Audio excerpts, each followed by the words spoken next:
Olá, uma excelente noite a você. Seja bem-vindo ao programa Primeiro Plano. A partir de agora vamos conferir as principais notícias dessa semana aqui da TV das Bênçãos do Pai.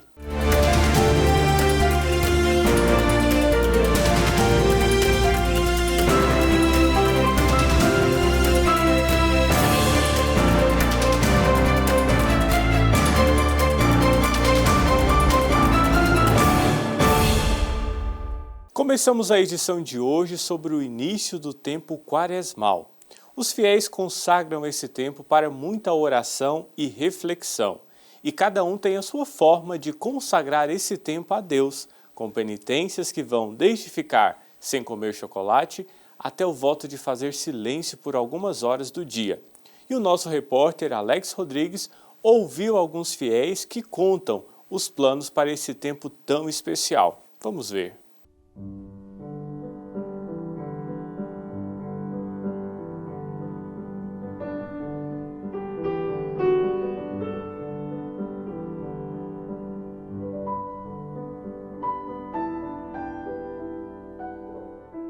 A cruz, as cores envolvidas mostram que estamos vivendo o período quaresmal na Igreja Católica.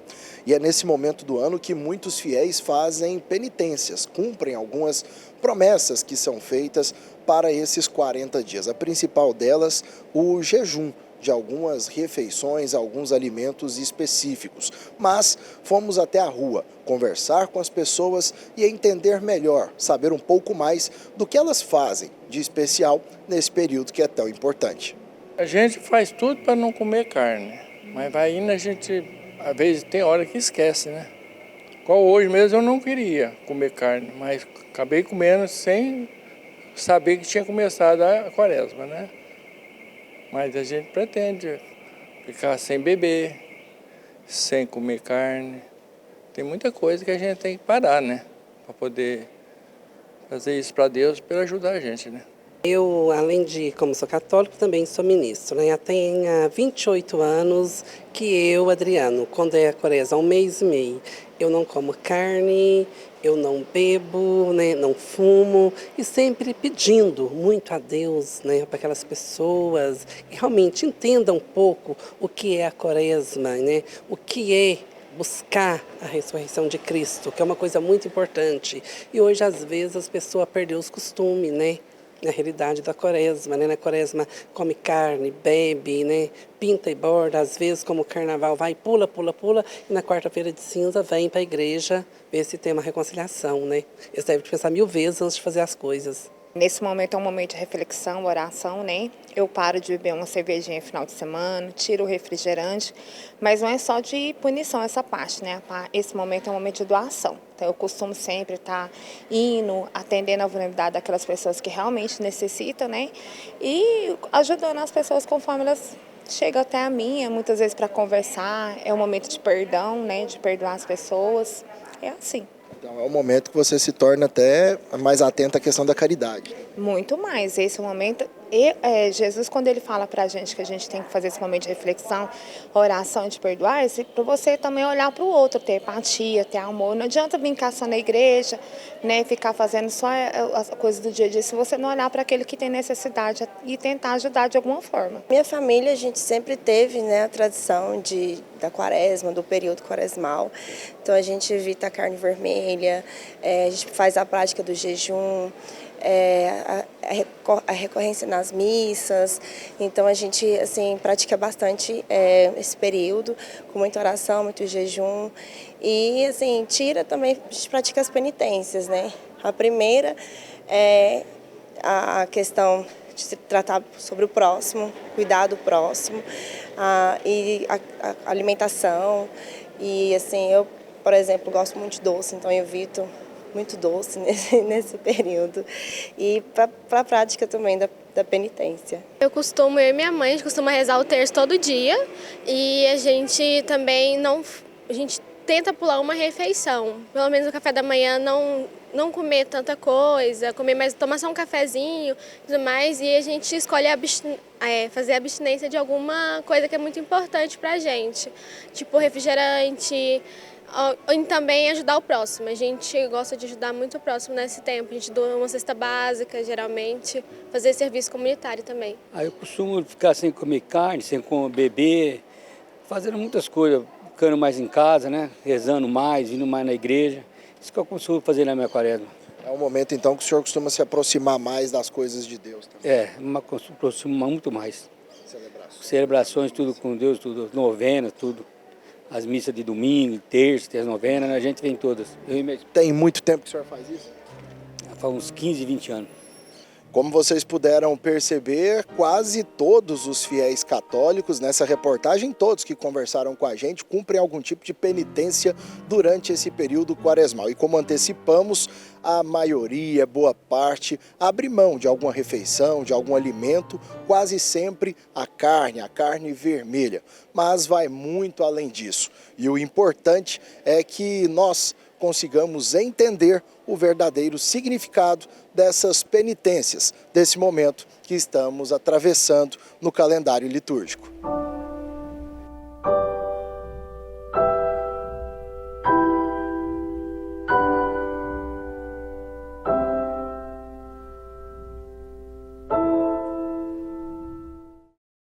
O tempo da Quaresma, para nós cristãos, é muito importante.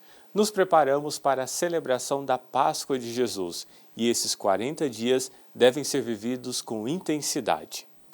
Em Manaus, a Igreja Católica participa do projeto Vida Ativa Saudável. São atendimentos feitos por psicólogos e uma equipe multidisciplinar. Sintomas de ansiedade e depressão são alguns dos quadros das pessoas que procuram o projeto para garantir o acompanhamento profissional, que pode ser presencial ou online. Vamos conferir. O projeto social Vida Ativa e Saudável está ligado à Arquidiocese de Manaus e conta com uma equipe multidisciplinar, como a Kátia Torres, que é psicóloga clínica e atua nesse projeto. Kátia, esse projeto social que está ligado à igreja, ele traz essa mensagem de Deus e também essa evangelização a todas as pessoas que procuram, não só na cidade de Manaus, mas como no Brasil e também no mundo? Sim, nós estamos aí, não somente, como você falou, não só aqui no Amazonas, né? Mas a internet nos leva aí no mundo inteiro, né? Através da modalidade online. Olha só que maravilha, podemos chegar na casa das pessoas aí através da internet. Os atendimentos são feitos por uma equipe multidisciplinar, de forma voluntária e com valores acessíveis. Nós temos na área do direito, né? Nós temos nutricionista e nós temos uma equipe maior mesmo, Ana, é de psicólogos, né? Psicólogos, estagiários aí da psicologia. E aí nós estamos atuando, né, nas paróquias, né? Nas paróquias, atendendo a população, principalmente a população mais carente, que não tem condições de pagar um valor, né, o valor do particular de uma psicoterapia. Então, ali nós temos valores, pacotes mais acessíveis, que cabe no seu bolso, né? E aí, qual é o público que a gente atende, né? Tem psicólogo ali preparado, né, para atender o público infantil, jovens, adultos, idosos, e também quando o pároco, né, chega até nós e diz assim, olha, psicóloga Kátia, por exemplo, olha, aqui nós temos essa realidade.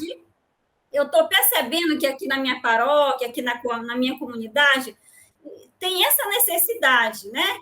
Olha, as pessoas estão passando por um momento, por exemplo, de depressão. Tem como abordar esse tema? Tem. E aí nós vamos lá com toda a equipe de estagiários, fazendo toda uma roda de conversa, dinâmicas. É essencial cuidar da saúde mental, ainda mais diante de uma rotina corrida, cansativa e com inúmeras cobranças e pressão. Esse projeto ele surgiu no momento da pandemia, né? Então, a necessidade é grande, né? E é bom que a população, que todos nós tomamos essa consciência da saúde mental. Todos nós cuidamos de tantas coisas, corremos atrás da vida financeira, corremos atrás de sonhos, e está tudo bem, não tem nada errado. Mas é preciso também cuidar da nossa mente. né? E nós estamos com esse cuidado, né? Cuidando com carinho e com amor. E não deixa também de ser um trabalho de evangelização, Ana. Por quê? Porque aonde tem pessoas que respeitam, zela, né? Respeita os valores da dignidade humana, Deus está presente.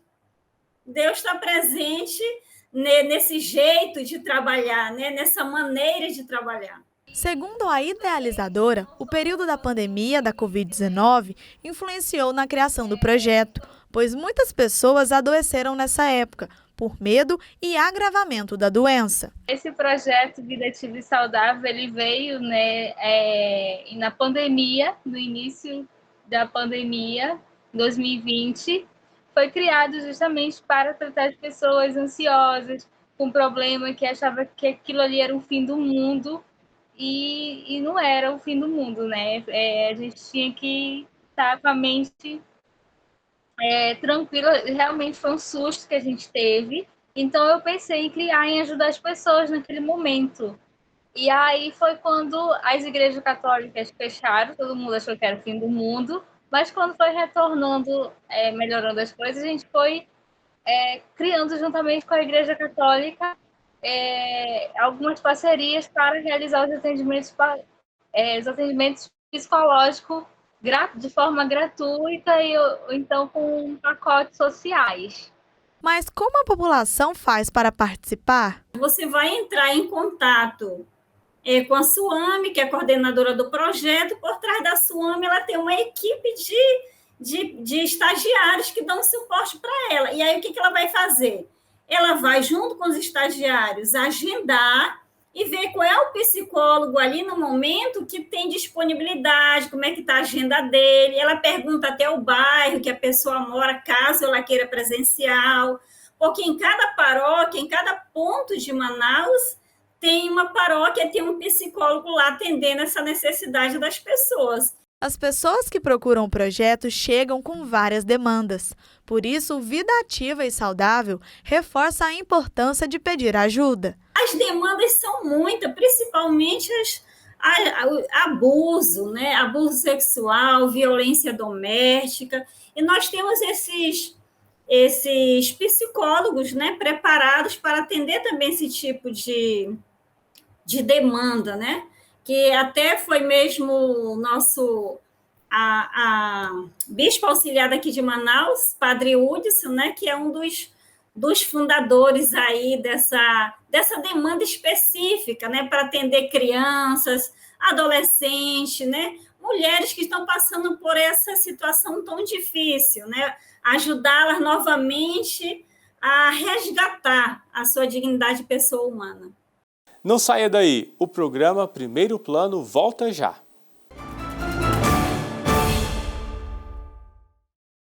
Ficou mais fácil dedicar tempo e devoção ao Divino Pai Eterno. Baixe gratuitamente o aplicativo do Pai Eterno para smartphone e tablet. E tenha com você conteúdos exclusivos do Pai Eterno 24 horas por dia. Nele você pode acompanhar as novenas do Filhos do Pai Eterno, do Perpétuo Socorro e ao Sagrado Coração de Jesus, além do Santo Terço. Basta clicar no ícone Novenas e escolher o programa e qual edição deseja assistir. Fique conectado com o Pai Eterno a qualquer hora, em qualquer lugar.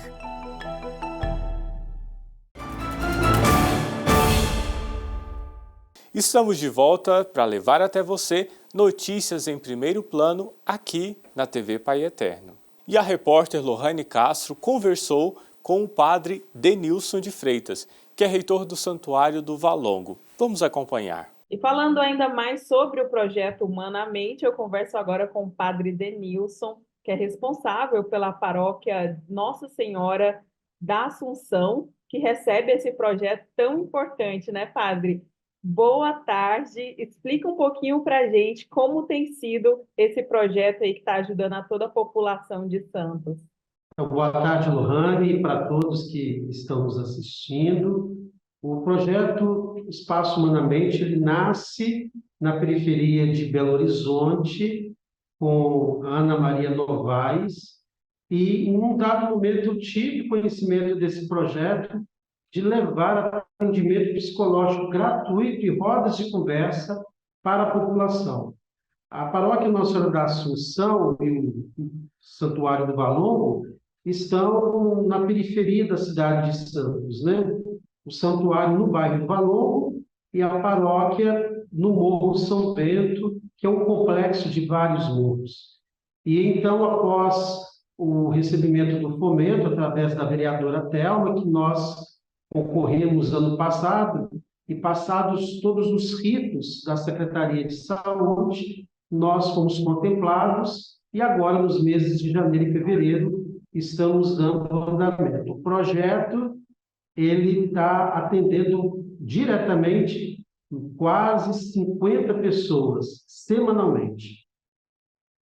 E qual foi a ideia de levar esse projeto, como surgiu essa ideia de levar esse projeto para dentro da paróquia? A gente sabe que a Igreja Católica tem muitas ações, isso faz parte até mesmo da evangelização, mas esse projeto Humanamente, que de fato cuida da mente, do psicológico dessas pessoas em vulnerabilidade social, é muito importante.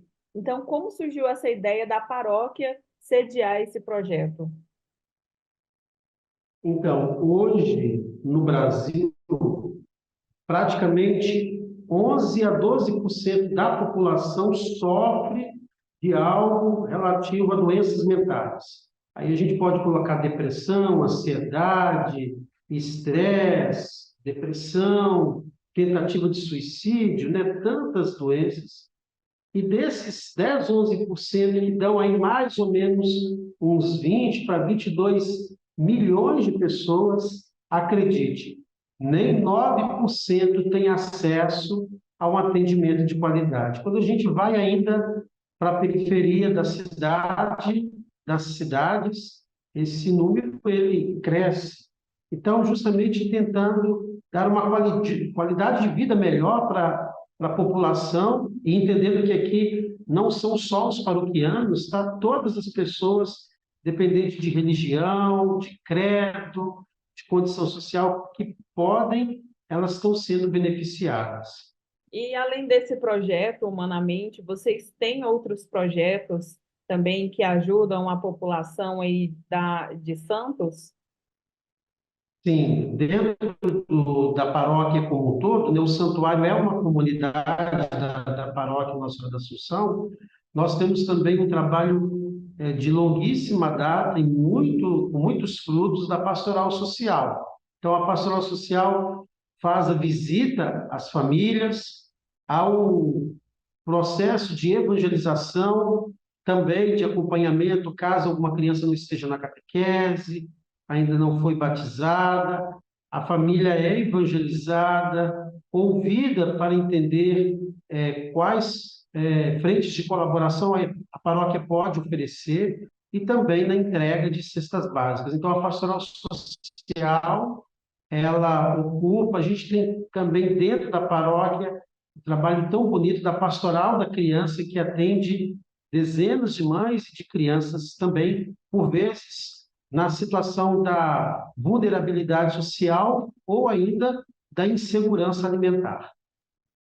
Padre, qual a importância da igreja estar cuidando dessa população mais vulnerável e de todos os fiéis? Porque a igreja, além de oferecer essa ajuda humana, também oferece uma ajuda espiritual, né? A partir do momento que tem as missas, tem as orações, as rezas, novenas, tudo isso está cuidando da nossa parte espiritual. Qual a importância disso?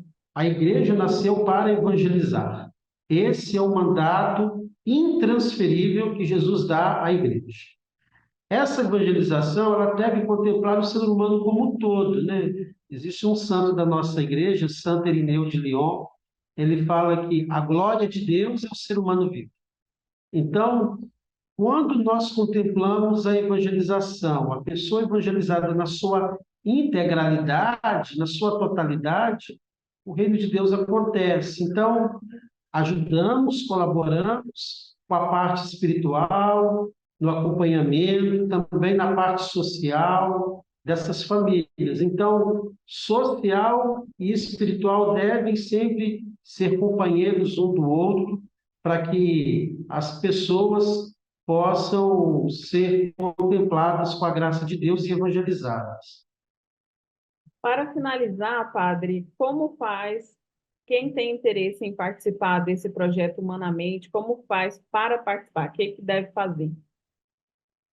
Então, o projeto Humanamente, ele tem algumas pessoas que estão colaborando com ele. Então, nós temos a psicóloga Luciana Ribela, também a psicóloga Ana Maria Novaes, que também é CEO do projeto, e também a Fernanda Ataliba, que é a assessora junto comigo em Santos.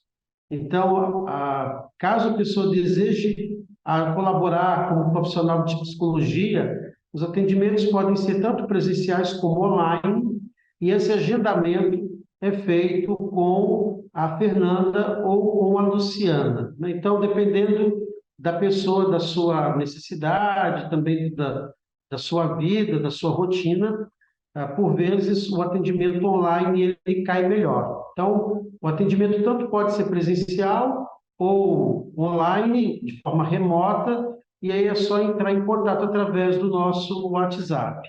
O Brasil está em primeiro lugar no ranking latino-americano da depressão e em quinta posição no ranking mundial. Esses dados são da Organização Mundial da Saúde, e se você sente algum sintoma de depressão, como sentir um aperto no peito, taquicardia, choro sem motivo, procure um profissional. Cuide da sua saúde e não passe por esse problema sozinho. Duas paróquias em Santos, no litoral de São Paulo, estão oferecendo atendimento psicológico de graça para a comunidade. O programa faz parte do projeto Humanamente, que surgiu em Belo Horizonte, em Minas Gerais. Vamos ver. A paróquia Nossa Senhora da Assunção e a Igreja Santuário Santo Antônio do Valongo, em Santos, no litoral de São Paulo, começaram a realizar atendimento psicológico gratuito à população. A iniciativa faz parte do projeto Humanamente e foi bem recebida pela população. Temos um número muito grande de interessados, a gente tem lista de espera, porque assim, a gente sabe que a saúde mental, hoje em dia, é algo que é prioridade para as empresas, prioridade na saúde, porque quando a pessoa está doente, ela vai ter absenteísmo na empresa, ou seja, vai faltar na empresa, vai diminuir o seu grau de produtividade, tanto em casa, enquanto mãe, esposa, ou marido, né, filho, a criança, diminui o seu rendimento na escola. Então, a busca pelo atendimento é grande. A psicóloga explica que os atendimentos são feitos por meio de rodas de conversas, de terça a sexta-feira, em 6 horários diferentes. Esse projeto é para acontecer para a comunidade carente, então, para a comunidade do entorno onde nós estamos instalados, que são bairros carentes, e para a população de rua.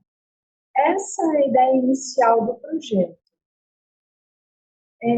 Hoje a gente está fazendo as rodas de conversa, como é tudo muito novo, as pessoas ainda estão conhecendo, né? Mas a ideia é que a gente faça roda de conversa. Por exemplo, amanhã a gente vai começar a roda de conversa no abrigo para pessoas em situação de rua. É a nossa primeira roda do projeto. Então, de levar a roda, de levar essa escuta acolhedora para as pessoas que de fato precisam. Como funciona a roda de conversa? A gente sabe a diferença do atendimento individual. Em geral, as pessoas, eu prefiro atendimento individual porque eu não tenho coragem de falar.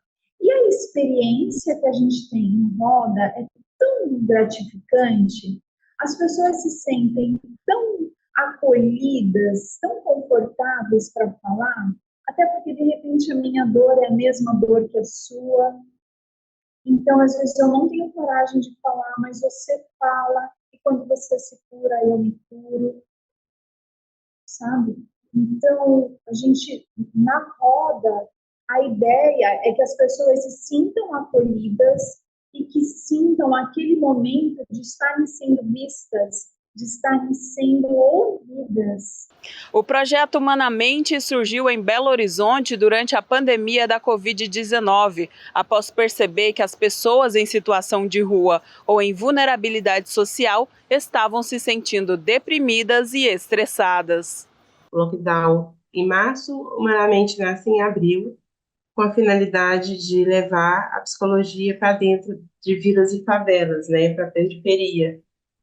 Isso parte de uma inquietação pessoal de assistir a minha comunidade aqui em Belo Horizonte e a partir dessas ações, nesses últimos 3 anos, assim, atendendo mães solos, crianças e adolescentes, eu percebo que existe uma sobrecarga, além do estigma e o de não poder acessar a saúde mental, as terapias, e aí começa o meu trabalho de fazer com que esse sujeito seja protagonista, se sinta pertencente, se sinta no direito de ter a saúde mental como algo que é tão direito quanto alimentação e saúde. A Igreja Matriz aqui de Trindade é um lugar que muitas pessoas escolhem para receber o sacramento do batismo. É um momento muito importante para a iniciação da vida cristã. E o repórter Alex foi até a Paróquia Divino Pai Eterno para acompanhar esse momento. Vamos ver. A Igreja Matriz cheia em mais um domingo já aponta que teremos muitos batismos. O seu mirim registra tudo há quase 4 décadas. O batismo, para mim, é uma das primeiras cenas bonitas que tem, né, durante a vida da criança e o nascimento em si, que ela vem, os pais vêm e batizam com carinho, sempre por vir, pela gostar de Trindade e por ser um lugar bonito para se batizar. Porque Trindade é um dos melhores lugares para se batizar, que a igreja é muito bonita, e pelos votos, a gente faz votos para cumprir aqui. Para que uma pessoa seja batizada na Igreja Católica, existem algumas exigências. O primeiro passo é querer. Eu quero ser batizada. A partir do querer, aí você vai passar por uma preparação. Os pais, quando as crianças são pequenas, até 7 anos de idade, os pais fazem um curso, aqueles que é da paróquia, da sua própria paróquia, né? Faz o curso, os padrinhos fazem o curso, precisa ter o sacramento, ser batizado, ser casado, né? Aí, quando é de outra paróquia, precisa de fazer o curso lá na paróquia e trazer uma procuração do padre de lá, do pároco, para batizar aqui em Trindade. E quando acima de 7 anos, aí já vai para a catequese, faz toda a preparação. Chega no final da preparação, ele é batizado, faz a primeira comunhão. Quando já é adulto, não tem batismo, não tem primeira comunhão, não tem nada, ele faz todos os sacramentos. Ele se prepara durante o tempo, o ciclo da preparação, aí ele é batizado, ele faz a primeira comunhão e é crismado. Se não é casado, aproveita e já casa também, né? Faz o pacote. Quem passou por todas essas etapas e está mais uma vez na Igreja Matriz para vivenciar esse momento é o casal Ana e Márcio. A Letícia tem 9 anos e já foi batizada. Agora é a vez do Lucas, que tem apenas 4 meses. E o batismo para a gente é o Espírito Santo, né? Então a gente precisa dele para nos guiar. Então do mesmo jeito que a gente, tanto o meu esposo como eu, a gente foi batizado, crescemos na igreja, participamos, a gente quer isso para os nossos filhos, né? E nesse momento agora é o Lucas, o Espírito Santo abençoar. Mesmo sendo de outra cidade, eles optaram em batizar os 2 filhos na capital da fé. Aqui é muito familiar, muito comunidade, então a gente escolheu para vir. Então a gente frequenta todas as quartas-feiras à noite, a gente vem para a missa, então a acolhida da igreja é mais acolhedora essa igreja. Então a gente acabou vindo, escolhendo batizar a nossa filha aqui a primeira, agora o segundo filho aqui para batizar junto com o Pai Eterno. Quando falamos de batismo, logo lembramos de velas, roupas brancas, lembrancinhas e principalmente desse momento. Em nome do Pai, do Filho e do Espírito Santo. Amém. A pia batismal é um dos artigos, dos objetos que melhor representam esse momento do batismo. Mas esse sacramento, o primeiro da vida de uma pessoa, vai muito além do que esse gesto de molhar a cabeça de uma criança. Você precisa nascer das águas do santo batismo. Aí muda tudo. Nós saímos da condição de criatura do Criador para se tornar filhos amados do Pai, co-herdeiro do céu. Aí nós herdamos o céu. É o primeiro passo que nós temos, a primeira condição que nós temos para alcançar o céu, ser batizado. E depois a vivência, viver o sacramento todos os dias de nossa vida. O sacramento do batismo nos leva à vivência, à pertença. A partir desse momento, nós nos tornamos parte desse corpo místico do Senhor, que é o qual Ele é a cabeça. Algo que fica para a vida toda de uma pessoa batizada são os padrinhos, que precisam ser escolhidos de uma maneira bem criteriosa, passando por um curso preparatório. Os escolhidos para apadrinhar o Lucas entendem bem a responsabilidade que assumem no momento do sacramento. Para mim sempre é uma bênção ter mais um afilhado para me rezar por ele, né? E caminhar sempre, né, na graça de Deus, né, levando sempre ao encontro, né, de Jesus Cristo, né, que é a nossa missão aqui, né, na Terra. É mais um filho que a gente tem o prazer de guiar na presença de Deus e de Nossa Senhora, que Ele o ilumine e guie sempre na fé de Jesus Cristo. E nunca é demais reforçar a importância que o primeiro sacramento tem em nossas vidas. O sacramento dos sacramentos é o primeiro sacramento que nós recebemos na nossa vida cristã. Nós somos fruto do amor humano, pelas graças de Deus. E nós nos tornamos filhos amados do Pai Eterno, quando nós nascemos das águas do santo batismo. Nós nos tornamos um templo santo, morada do Espírito Santo. Por isso somos chamados à santidade, não é? A dar resposta a esse Deus de amor, por tanto amor que Ele tem por cada um de nós.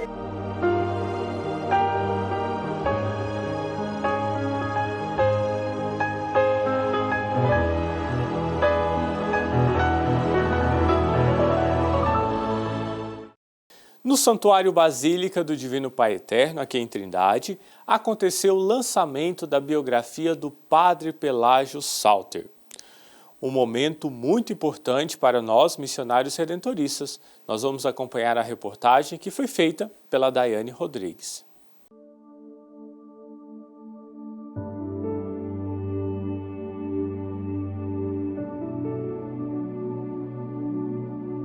Conhecido pelo trabalho religioso e filantrópico desenvolvido em Goiás, o venerável Padre Pelágio Salter recebeu mais uma homenagem em Trindade, capital da fé de Goiás. Depois da Santa Missa celebrada na Casa do Pai neste final de semana, que reuniu dezenas de fiéis em nome da fé, um livro com a biografia histórica do missionário redentorista foi lançado para que os devotos possam se aprofundar na vida e missão desse homem que deixou marcas aqui no estado. Esse livro traz uma característica de ser uma biografia histórica. Então, podemos dizer que está mais fundamentada em documentos, em cartas, em relatos de crônicas, porque as bibliografias anteriores tinham aquela preocupação de apresentar o Padre Pelágio como santo, mas alguns detalhes da sua vida passaram desapercebidos. Agora não, é uma biografia histórica, é um trabalho, vamos dizer, de pesquisa, um trabalho mais denso e que tem o prazer de apresentar assim a pessoa humana do Padre Pelágio, né? Desde lá da sua infância, onde ele nasceu, como viveu, como se formou, os primeiros anos do seminário e depois a sua vida, toda a sua vida missionária aqui no Brasil. A obra é resultado de uma pesquisa histórica feita nas cartas e nos testemunhos de pessoas que conheceram Padre Pelágio. Os escritores se dedicaram na consulta de documentos que ajudaram a revelar a entrega e o amor do religioso ao próximo, em especial aos devotos do Pai Eterno. A congregação redentorista tinha o desejo, desde quando abriu o processo de beatificação, de ter uma biografia histórica, ou seja, um trabalho feito por peritos, por historiadores. Então, nós conhecíamos já o professor Robson Gomes, porque ele é um expert, podemos assim dizer, sobre os redentoristas alemães em Goiás. Então, o seu trabalho de mestrado, doutorado, foi tudo sobre os redentoristas. Então, pensamos, ele é a pessoa mais indicada, porque conhece bem sobre os redentoristas alemães, para pegar e fazer esse trabalho, que é a biografia histórica, né? E ele fez, juntamente com o professor Eduardo, que foi convidado por ele, tem também um interesse pela presença dos redentoristas aqui nessa região do Brasil. Então, os dois juntos fizeram essa parceria com a Congregação Redentorista. A iniciativa foi da congregação, mas esses dois historiadores aceitaram o desafio e fizeram esse trabalho tão bonito. Pelágio Salter nasceu na Alemanha, mas passou a maior parte da sua vida no Brasil. Quando chegou ao nosso país, ficou sabendo da necessidade do povo do sertão naquela época e resolveu vir para Goiás. Aqui, doou parte da sua vida aos mais humildes e realizou grandes missões. A vida e missão do venerável Padre Pelágio sempre é lembrada pelos devotos que frequentam o Santuário Basílica do Divino Pai Eterno. Por isso, a Casa do Pai foi escolhida para o lançamento, por contribuir para que seja preservada a memória do religioso. Nós tivemos a alegria de 1894, a chegada dos missionários redentoristas vindos da Alemanha aqui para o Brasil, nessa evangelização aqui no Santuário do Divino Pai Eterno. Em 1910, Padre Pelágio veio da segunda turma, chegando aqui em Campininha das Flores, aqui em Barro Preto, hoje Trindade, veio como missionário para cá e nunca mais voltou para a sua pátria, para a sua terra, para a Alemanha. E aqui do santuário, ele levou o amor do Pai Eterno para todo o estado, nas desobrigas, na missão. E aqui em Trindade nós temos um carinho especial, os devotos do Pai Eterno têm um carinho especial pelo grande missionário que foi o Padre Pelágio. Aqui em Trindade nós temos a Igreja do Santíssimo Redentor, onde estão os restos mortais do Padre Pelágio. E aqui estamos sempre rezando no santuário, aqui cantamos sempre a Ave Maria, composta por ele, rezando pela sua beatificação, pela sua canonização, para que ele possa ser colocado nos altares e ser esse grande exemplo de missionário, daquele que ama profundamente o Pai Eterno, e quanto este amor levou para que essa mensagem alcançasse todo o estado e hoje todo o Brasil, a partir do trabalho missionário desse grande homem, desse grande missionário que foi o Padre Pelágio. Intitulado Padre Pelágio Salter, uma biografia histórica 1878-1961, o livro possui 234 páginas e vai contribuir com o processo de beatificação do missionário redentorista. Esse trabalho, eu acredito que vai contribuir muito, porque nós vamos poder conhecer historicamente quem foi o Padre Pelágio. E além do mais, toda pessoa está inserida num contexto social e tudo. Além de saber quem foi o Padre Pelágio, nós vamos também poder descobrir, por meio da leitura, o que significou o Padre Pelágio para Goiás, para os romeiros do Divino Pai Eterno, para os devotos que ele tem aqui nessa região. Processo esse que causa expectativa naqueles que conhecem o trabalho de amor e dedicação do religioso. O desejo é que finalmente Padre Pelágio Salter seja considerado santo pela Igreja Católica. Nossa expectativa é grande, né? Já foi reconhecido a sua vida como de fato uma vida heróica, uma vida de fato cheia de Deus. E sabendo do seu amor, da sua dedicação como missionário, com certeza é uma expectativa muito grande para a Igreja, né? O Papa Francisco nos convida a cada dia a ser uma igreja missionária, a ser uma igreja em saída, e com certeza Padre Pelágio vai ser um grande exemplo de tudo aquilo que ensina o Papa Francisco. Uma pessoa que não cansava de sair para anunciar o Evangelho. Ele já devia estar sendo santo. Para mim ele é santo. Eu vou lá na igreja dele, vou lá e rezo para ele, como ele é o santo. Então eu rezo no túmulo dele lá, está os restos mortais dele, e rezo. Para mim ele é o santo. E vai ser canonizado qualquer dia desse aí.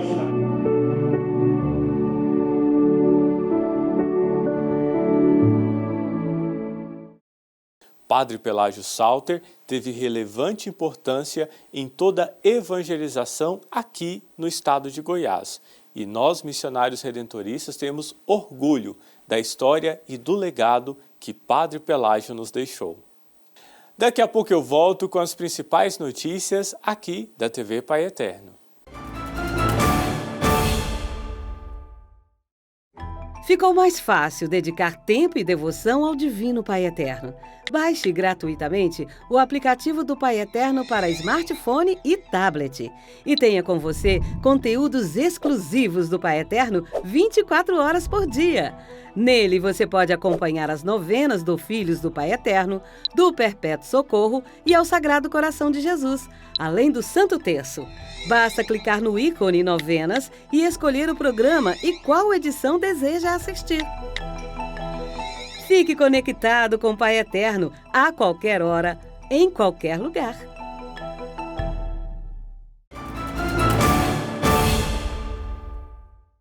Estamos de volta com mais notícias em primeiro plano. Um assunto que gera discussão é a licença paternidade. Especialistas estudam a necessidade de aumentar o tempo dessa licença, que hoje é de apenas 5 dias. O Alan conversou com uma pessoa que conseguiu 1 ano de licença paternidade pela empresa em que trabalha e falou dos benefícios desse tempo com o filho. Acompanhe. Apesar de o direito de licença paternidade estar previsto na Constituição, a medida nunca foi regulamentada em lei própria. Com reconhecimento do Supremo Tribunal Federal há pouco mais de um mês de que houve omissão do Legislativo e não regulamentar uma lei sobre o direito à licença paternidade, o Congresso Nacional deve aprovar uma norma sobre o tema em até 18 meses depois da decisão. E para falar dessa importância, desse convívio, eu converso com Douglas Strello, que ficou 1 ano de licença para acompanhar todo esse período inicial da vida do filho Miguel. Ele também faz parte do grupo Coalizão Licença Paternidade. Bom, queria começar perguntando no nosso bate-papo como é que foi esse momento, essa experiência de viver o primeiro ano do seu filho aí ao lado dele, poder acompanhar todo esse processo inicial. Foi única, posso dizer que foi única, Alan, assim, muito intensa, tirando totalmente, não querendo trazer aqui só os lados negativos ou positivos, mas trazer a realidade.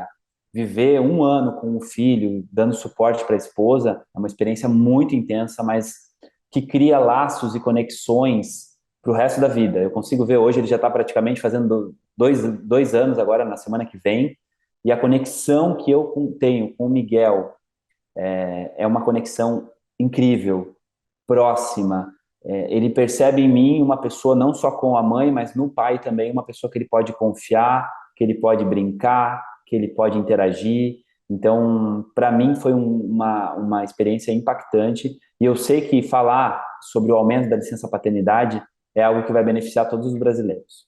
Bom, você e outras pessoas que fazem parte do grupo entendem que ter um tempo a mais, não necessariamente 1 ano, mas ter um período aí maior para que o pai possa estar presente nessa fase inicial é importante. Quais são os fatores que vocês consideram aí relevantes para esse processo inicial que deveria ser muito maior de licença? Bom, tem a minha experiência prática, que é o que eu comentei, da conexão que se cria com a criança, mas tem estudos no mundo todo, tá? O Brasil é um país que está muito atrasado com relação à licença paternidade, mas tem outros países no mundo que já tem uma licença paternidade estendida, e tem algumas empresas no Brasil que também oferecem para os seus colaboradores uma licença paternidade estendida, e existem vários benefícios, que se a gente for pensar a longo prazo, a redução da criminalidade, a melhora da educação. Então, uma criança que teve mais afeto, mais conexão, mais proximidade nos primeiros meses e anos de vida, ela melhora a sua capacidade cognitiva. Ou seja, quando a gente pensa nesse pequeno espaço de tempo após o nascimento, a gente percebe que tem reflexo para o resto da vida. Então, se percebe não só a redução da criminalidade, não só a melhoria da educação, mas adultos mais autoconfiantes também, com sucesso profissional, ou seja, acaba impactando uma criança que tenha segurança, que tenha afeto e carinho nos primeiros meses, nos primeiros anos, isso impacta em toda a vida de uma criança também, seja mais sucesso profissional, seja com uma melhor educação, seja também não praticando crimes no futuro também. E quais são os desafios hoje para tornar essa licença maior, mais efetiva? Para eu falar da licença paternidade do presente e do futuro, eu vou falar um pouco da licença paternidade do passado, como é que foi, né? Em 1978, foi aprovado 5 dias de licença paternidade. O deputado Dr. Alceni Guerra, que é médico, que fez muito parto naquela época, ele foi no plenário e contou como é que era a experiência de crianças sem vínculos com os pais, seja porque a mãe morreu no parto e o pai já tinha que voltar para trabalhar no dia seguinte, seja porque a mãe passou por complicações no parto e o pai não tinha condição de ficar mais tempo com a criança, até situações onde a mãe estava bem, mas precisava de ajuda, de auxílio na casa, porque quem sabe, quem é pai e mãe sabe, né, que uma criança em casa é difícil com você fazer todas as outras tarefas, exige um tempo de adaptação, principalmente no primeiro filho. Então, o deputado Alceni Guerra foi lá e compartilhou essas experiências, e era para ser aprovado 8 dias, e foi aprovado em 1978, 5 dias, que era uma licença transitória, uma não regulamentada. Ela deveria ser regulamentada depois no Congresso. E 35 anos depois, essa licença não foi regulamentada ainda. Ela lá quando o pai tira a licença lá na empresa, ela aparece como afastamento por doença. Então, além de não ser uma licença, olha a mensagem que a gente está passando, é um afastamento por doença, ou seja, tem muito que se melhorar nisso.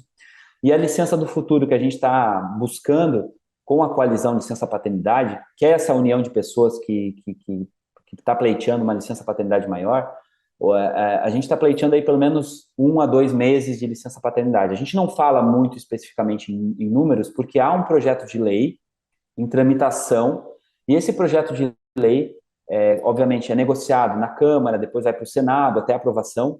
Então, o que a gente deseja é que a licença paternidade seja estendida, obrigatória, e logo depois que a criança nasça, né? Então, que seja esse período subsequente ao nascimento. Então, é isso que a gente deseja com a licença. Ou seja, queremos que sejam mais do que 5 dias. O ideal, talvez, igualar a licença paternidade com a licença maternidade. A gente sabe que existe um trabalho de conscientização, um trabalho ainda de conhecimento para que esse pai esteja do lado ali realmente contribuindo e não seja um problema, né? Então, para esse primeiro momento, a ampliação já é interessante. E depois, quem sabe, no futuro, essa equiparação das licenças seja o caminho para a gente poder ter uma participação mais efetiva dos pais. E também para que as mães possam voltar ao mercado de trabalho com mais confiança também e que possam ter uma tranquilidade sabendo que também tem um homem contribuindo e compartilhando junto a criação de um filho. Douglas, essa lacuna que existe, qual seria o motivo? Você acha que existe aí um fator social que possa ter deixado de lado essa discussão, tendo a perspectiva de que a mulher seria a responsável por esse processo inicial do cuidado da criança? Eu acho que sim, é uma falta de prioridade de entender que a criança é importante. Não dá para tratar a criança como um mini adulto. A criança, ela exige que tenha figuras parentais, que em muitos casos aqui no Brasil, a gente tem, com mais de 200 milhões de habitantes, a gente tem 20 milhões de mães solo, milhões de crianças sem o nome do pai na certidão de nascimento. A gente sabe que tem uma série de configurações familiares. E, então, assim, quem é o responsável? As figuras parentais que são responsáveis pela criança, que tenham suporte e que o Brasil, como país, entenda que é importante, que essas pessoas que estão cuidando estão fazendo o trabalho importante. Ah, mas isso vai impactar na economia. Mas a gente está falando de um ser humano, que é a coisa mais importante que tem nesse mundo. Se os pais, se quem está ali, o responsável, o pai, a mãe, ou a configuração que seja, não tiver disponível para ajudar, para dar o suporte nesses primeiros meses, não tem mais ninguém para fazer isso. A gente sabe que a economia é importante, mas tem outra pessoa lá na empresa que pode momentaneamente fazer aquele trabalho. São ajustes, exige planejamento, exige organização. mas a única coisa que é intransferível é a educação inicial e o afeto e o carinho, a conexão dos pais com a criança. Isso não dá para ser substituído. Então, acho que é essa mentalidade, respondendo a tua pergunta, Alan, que tem que se mudar no Brasil. Douglas, eu agradeço a entrevista e, sem dúvida, né, a presença do pai nesse processo inicial da criação do filho é fundamental, não só para a criança, mas também um apoio à mãe, para que a família possa se estruturar juntos, né, nesse processo inicial. Muito obrigado, viu? Obrigado, Alan. Obrigado, TV Pai Eterno. Obrigado pelo espaço para a gente poder falar da importância da ampliação da licença paternidade. 5 dias não é suficiente. Você sabia que é possível fazer a conversão de uma multa de trânsito por advertência? Muitos motoristas não conhecem essa possibilidade, que vale para infrações de natureza leve ou média. Vamos ver detalhes na reportagem da Ana Luísa Abreu. As multas são classificadas pelo Código de Trânsito Brasileiro em 4 naturezas: leve, média, grave e gravíssima. Para cada uma delas, há um valor diferente a ser pago e uma pontuação que, ao ser acumulada, pode resultar na suspensão do direito de dirigir. Mas você sabia que é possível trocar algumas multas por advertência? Esses motoristas que dirigem há anos ficaram surpresos, pois não sabiam. Eu tenho muitos anos que eu dirijo moto, mas eu não sabia. Não, eu não sabia. Não sabia disso, não. É bom estar informado a respeito, né? Porque às vezes nós nos desgastamos, ficamos preocupados quando chega uma multa, uma notificação, e eu não tinha ciência dessa informação. Essa troca só é possível para os motoristas que cometeram uma infração de natureza leve ou média, de acordo com Valdir Soares, presidente do Departamento Estadual de Trânsito de Goiás. Na verdade, as pessoas pensam que os órgãos de Detran são só fiscalização e punição. Não, nós também fazemos educação. Além das baladas educativas, existe também a possibilidade, você que cometeu uma infração, apenas uma, média ou leve, nos últimos 12 meses, a possibilidade da conversão em advertência. E aí ele pode usufruir, existe a possibilidade de concessão de redução do IPVA e outros benefícios legais que esse motorista vai poder ter, né, usufruir. Então é muito bom você dirigir corretamente e o Detran aproveita para premiar os bons motoristas. E eu estou sujeito a um erro, você está sujeito, quem está nos assistindo está sujeito a um erro, mas um pequeno erro tem que ser perdoado. E assim faz o Detran. No caso das advertências, os motociclistas e motoristas de todo o país não acumulam pontos na carteira e não precisam pagar pelas multas. Por isso, esse tipo de penalidade tem um caráter educativo aqui no Brasil. Fiscalização, primeiro a fiscalização, a gente não abre mão da fiscalização, mas depois a educação e o bom senso das autoridades de trânsito em fazer essa conversão. É pensar, não apenas em arrecadar, mas também em educar. Mas como fazer para ter direito ao benefício? O Detran facilita para você, você não precisa ir numa unidade VaptVupt, vir no Detran Sede ou numa Ciretran. Automaticamente o nosso sistema já capta essa situação de apenas uma advertência, uma buzinada, uma luz alta e a gente faz a conversão. E você vai poder usufruir de todos os benefícios que estão na lei que lhe concede, é como você não tivesse tido nenhuma autuação. Já esse motorista discorda da medida e acha que isso pode causar ainda mais acidentes, justamente pela despreocupação dos condutores em seguir as leis de trânsito da maneira correta. Acho que as leis do trânsito deveriam ser mais rígidas, né, por conta dos excessos, dos grandes acidentes, mortes. Então eu acho que não deveria ter essa flexibilização, não. Em que pese, às vezes a gente erra por algum vacilo ou outro, mas a gente não deveria ter isso, não. Apesar de ser comemorado pela população, o Detran esclarece que esse benefício não atende todo tipo de infração. Responsabilidade e consciência no trânsito sempre são a prioridade. Algumas dessas condutas são tipificadas como crime na legislação penal e o acúmulo delas pode levar a você ter que fazer um curso de reciclagem, perder a habilitação. Essas, infelizmente, não têm perdão. E assim encerramos mais um programa Primeiro Plano. Agradecemos a sua companhia e esperamos vê-lo na próxima semana. Até lá, fique com Deus e com a proteção divina.